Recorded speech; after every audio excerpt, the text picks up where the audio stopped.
What's up, everybody? Welcome back to the channel. Today, it's not a build video. As you already saw by the title, you know why we're here. You know why you're here. Let's talk about this little beauty right here. So, I'm not going to go into too many specifics with it, besides the fact that I've used it and I love this thing. The Milwaukee M12 23 gauge pinner. Like, for real. This thing is just everything you hope it is. Like, really, I really don't have too many negatives, too many drawbacks I want to talk about. It's just a good tool. Milwaukee Tool really did their research when they built this thing. They decided what they're going to do with it. They decided to do a really nice job with it. So the big thing they want to point out right away is this is not a fuel tool. This is just an M12. It doesn't need to be fuel. They say that it does enough of its job where they didn't need to be fuel. They don't need to get the brushless motor in there. It still has an air spring in there to do the constant firing. It does have the capacity to do 1 3/8" max on here.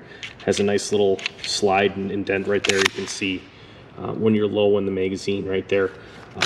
This is a solid positive feel to it. You get a real nice easily bypassable safety. So there's times when you're doing kind of an overhead nailing situation, and I'll kind of show that to you guys in a little bit, where you can't get a whole hand on this thing to pull the trigger back. It's just hard, where you have to kind of grab it like up here and do it, and then it'd be kind of stupid to do that. So you can, in theory, you could tape this down. The light's always going to light up when you hold that safety down, but then during transport you could just pull the battery out and no issue, right? I don't even know what the shot count is on it, but they're sending this out with a 1.5, I believe, where this, you're going to get tons and tons of shots off with a minuscule battery. You don't need to put an XC battery on this. You could. I don't know why you'd need to. It doesn't do anything. It's going to sit up by itself like that with the regular CP battery on it. The XC is actually going to make it sit too far up. Doesn't really sit that way. Obviously, it's not going to sit that way. It's going to sit there. You see, you got the belt hook right there, which can also be flipped to either side, for lefties or righties, depending on how you want to use it. You get a couple extra little tips right there. I don't fire a micro pinner 23 gauge that much. I don't think I've ever actually wore out a tip on any of my old guns. The big one, I mean, I had the original Senko, no safety, probably somewhere around in the shop right now, and I never wore the tip out on that thing. The Makita I have, I never wore the tip out on that. So I'll bring the Makita out here and do some side-by-side comparisons between the two, just firing into some of this old 100-year-old pine right here. Yes, it's pine, but that's what I got for video demonstration purposes right now. So let's do that. Okay, so here we have the Milwaukee versus Makita. 12 volt, 18 volt. They're the same size, right? Really, the height is pretty much the same. The height, when you stand it on its backside, is definitely not the same. The Milwaukee is much more compact. But what I do really like about the Makita, and this stands very true, is that the firing pin area, this is basically completely flat. It really allows you to get into some really tight corners, whereas the Milwaukee, this protrudes out a little bit more. You're going to have to angle the gun more to get into some of those tight spots. And sometimes when you angle that gun to get into a tight spot, you're hitting, you know, your tight spot. Whereas this, yeah, hit the tight spot, right? Yep, there we go.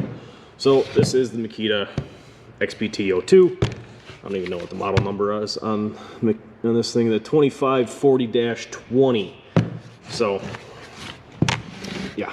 All right, so we got 2 bars on this battery right now, and we have a full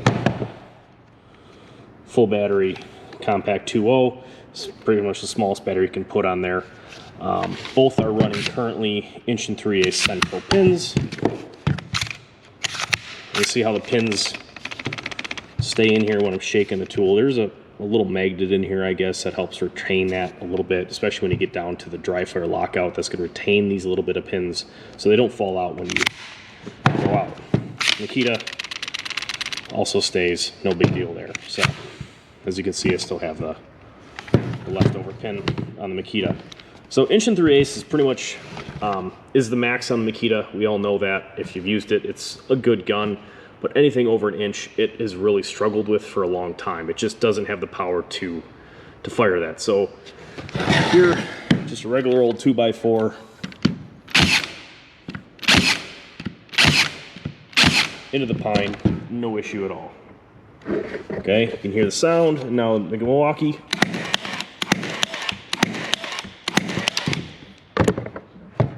Nice small holes with Milwaukee, nice small holes with Makita. Really nothing to compare about there.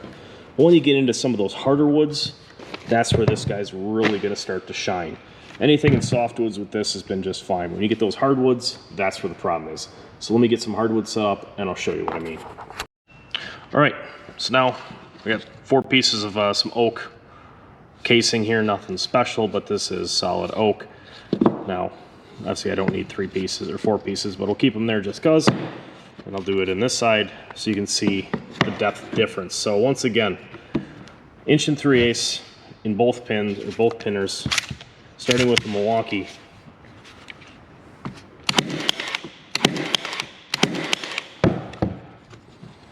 You can see there is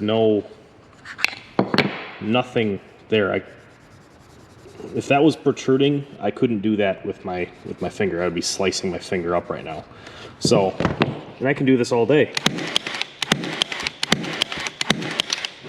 The other real nice thing is this is not at full depth actually.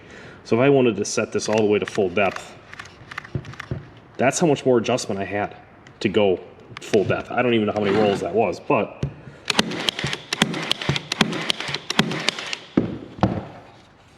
same thing. Real nice, small nail holes.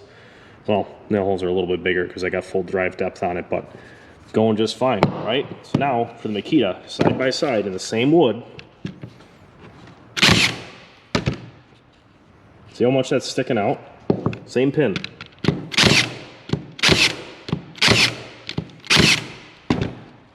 I mean, that's impressive that the Milwaukee is able to squeeze that kind of a power out of a little 12-volt tool. So now, while I'm still recording, so you see that it's all entirely legit, there's no stopping and starting, 1 inch Senko pins. We'll just get these pins out of here. No tricky editing because I'm not smart enough to actually do it that way. There's a 1 inch Senko pin. And this is at full depth. I can go that. This is full depth, all I can do with it.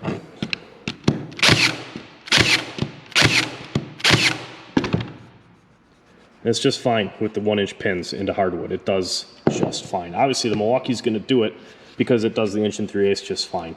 But this is really, hopefully this is kind of informative to whoever's watching this video. But this is a very, very nice tool. I've been nothing but impressed with it. It's got plenty of power, as you can see. I don't ever drive anything bigger than 1 3/8 with micro pin with 23 gauge. There's no point to it shooting anything bigger. Yes, I know Grex I think has a 2 inch micro pinner, but if you gotta shoot a 2 inch micro pin, you got problems. That's just my personal opinion. There you have it. Milwaukee M12 pinner, 23 gauge pinner. This thing is the real deal for sure. So, and with that, if you like my video, please like, comment, subscribe. Let me know what your thoughts are. Let me know if you've used, not this, use oak. Great, use oak. But if you've got your hands on this, if you've pre-ordered it, what do you want? What do you like to see with it? Let me know. I know I'm replacing this guy right now. I'm not going to pull it out anymore. There's no point to it being there anymore. So it's a good nailer. It definitely has its uses. For anything less than an inch and less is just fine. But this guy's the new star of the show, for real. So thanks for watching, everybody. Hopefully you learned something.